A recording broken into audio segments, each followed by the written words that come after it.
तो हेलो नमस्कार दोस्तों, फिर से एक नई वीडियो के साथ। तो ये वीडियो क्लास 11 के विद्यार्थियों के लिए जिनका सब्जेक्ट हिंदी है, ऐच्छिक, ठीक है, ऐच्छिक यानी हिंदी इलेक्टिव, ठीक है।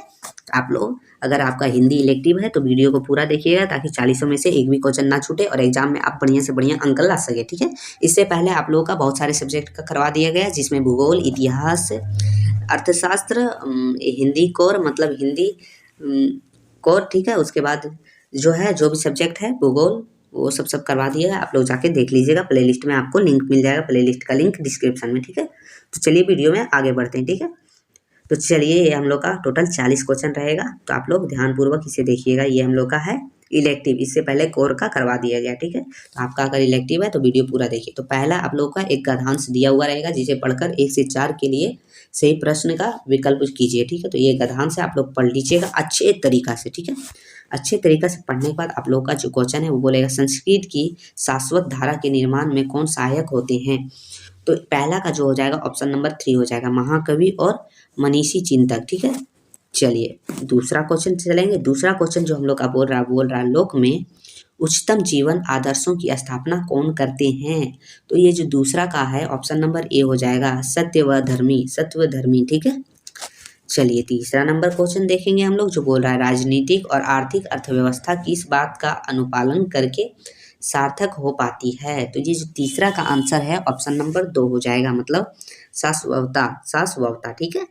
चलिए अगला देखेंगे हम लोग, क्वेश्चन नंबर 4 जो बोल रहा है, व्यय का विलोम शब्द कौन सा है। तो ये चौथा का जो आंसर है ऑप्शन नंबर 4 हो जाएगा, आय, ठीक है, आय। चलिए अब चलेंगे, जो बोल रहा है, फिर से एक पदांश दिया हुआ रहेगा, आप लोगों को अच्छे तरीका से पढ़ लेना है, जो भी है पूरा अच्छे तरीका से, जिससे आप लोगों को क्वेश्चन नंबर 5 से 8 का आंसर बन जाएगा। चलिए अगला है 5वां, जो बोल रहा है, कुछ सपने के मर जाने से जीवन नहीं मरा करता, पंक्ति से क्या तात्पर्य है। तो 5वां का जो आंसर हो जाएगा ऑप्शन नंबर 3 हो जाएगा, 3, ठीक है। मतलब कुछ आशाएं पूरी ना भी हो तो जीवन नष्ट नहीं होता, ठीक है। ऑप्शन नंबर 3 इसका सही है। चलिए अगला 6ठा नंबर क्वेश्चन, जो बोल रहा है, अक्षु की उपमा कवि ने किससे दी है। तो अक्षु की उपमा जो कवि ने दी है वो हो जाएगा तीसरा, मतलब सपनों से दी है। किससे? सपनों से।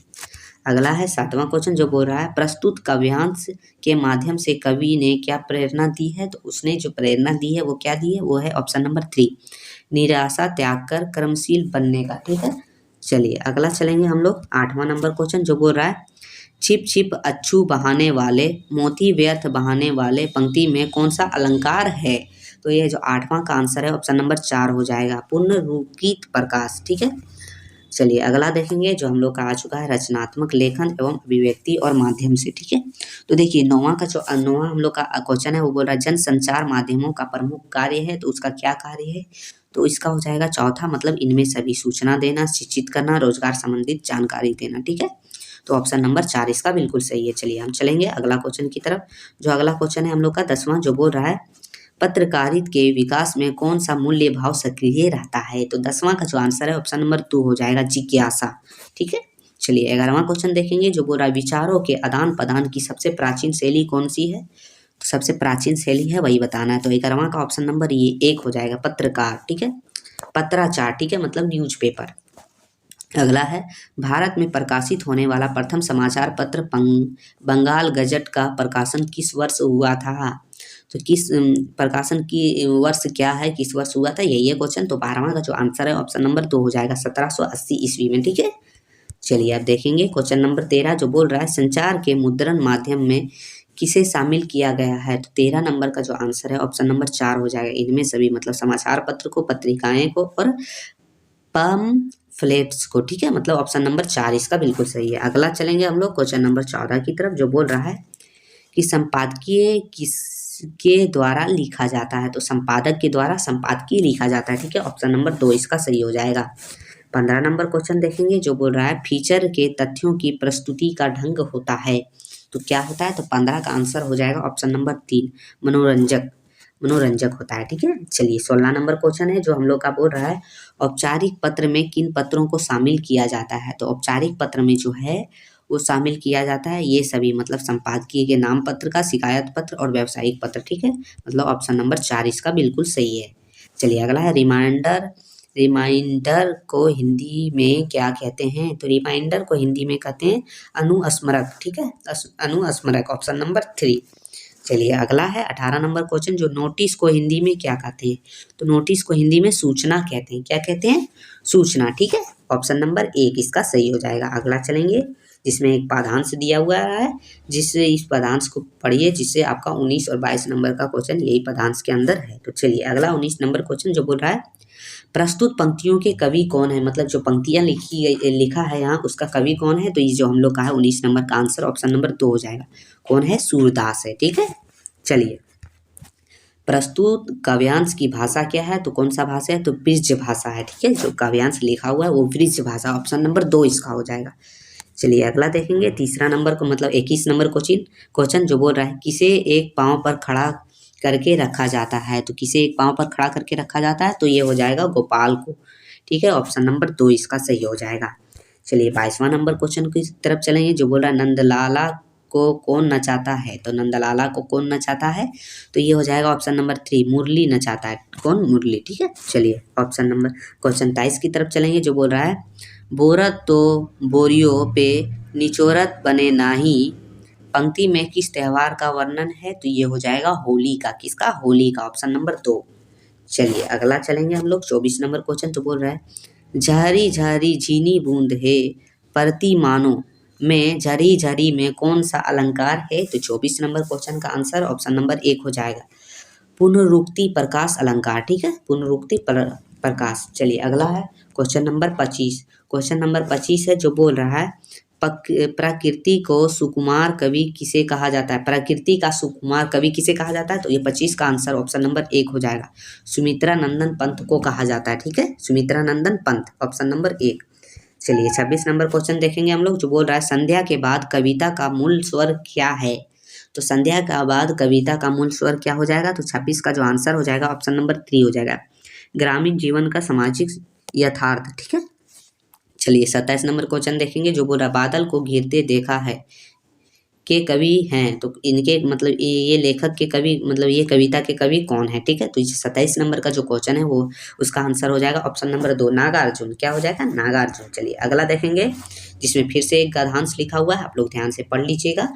तो चलिए हम लोग क्वेश्चन की तरफ चलेंगे। क्वेश्चन बोल रहा है, प्रस्तुत पंक्तियां किस पाठ से ली गई है?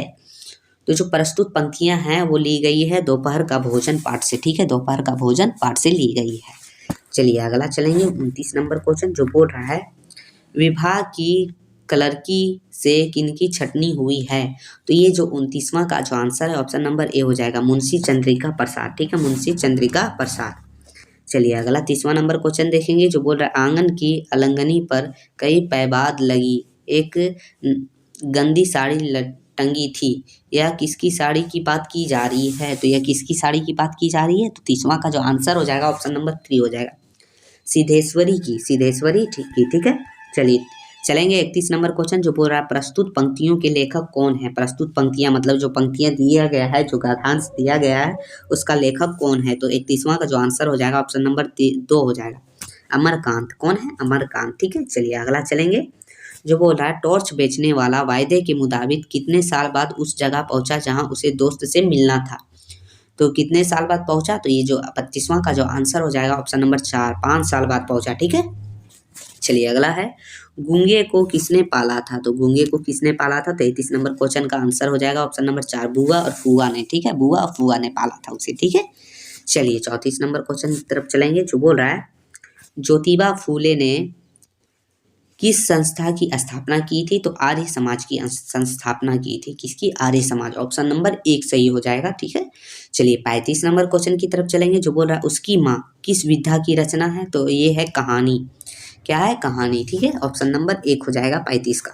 चलिए क्वेश्चन नंबर 36 तरफ चलेंगे, जो बोल रहा है भारत तेंदु हरिश्चंद्र के अनुसार उन्नति के लिए क्या अनिवार्य है? मतलब क्या जरूरी है? तो ये है 36 नंबर का जो आंसर हो जाएगा ऑप्शन नंबर 4 हो जाएगा, इनमें सभी जनसंख्या नियंत्रण, परदेशी बाधा, मतांतर, ठीक है, ये मतलब इनमें सभी हो जाएगा, ऑप्शन नंबर 4 इसका बिल्कुल सही है। अगला चलेंगे 37 नंबर क्वेश्चन जो बोल रहा है अंडे के छिलके किस प्रकार की एकांकी है?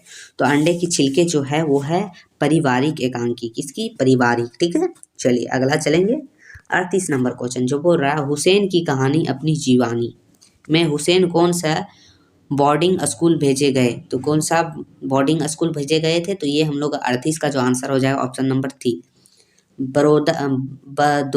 Baroda boarding school. ठीक है, ऑप्शन नंबर 3 हो जाएगा बरोडा बोर्डिंग स्कूल। अगला 39 नंबर क्वेश्चन जो बोल रहा है आधुनिक भारतीय चित्रकला के प्रमुख स्तंभ मकबूल फिदा हुसैन को 1973 में किस सम्मान से अलंकृत किया गया, तो वो था हम लोग का ऑप्शन नंबर 3 हो जाएगा पद्म भूषण सम्मान से। ठीक है, ऑप्शन नंबर 3। अगला है 40 नंबर क्वेश्चन जो बोल रहा है आवारा मसीहा किस विधा की रचना है, तो आवारा मसीहा जो है वो जीवनी की है, किसकी, जीवनी की। ठीक है, तो हम लोगों ने जो है हिंदी इलेक्टिव मतलब हिंदी ऐच्छिक का जो हम लोगों ने 40 क्वेश्चन कर लिया है। इससे पहले भी जो भी वीडियो आप जाके डिस्क्रिप्शन में लिंक है जाके देख सकते हैं। ठीक है, तो ये वीडियो आप लोगों को थोड़ा सा भी हेल्पफुल लगा हो तो चैनल को सब्सक्राइब कर लीजिएगा और बेल आइकन को दबा दीजिएगा। ठीक है, तो फिर मिलते हैं आगे की वीडियो में, तब तक के लिए धन्यवाद।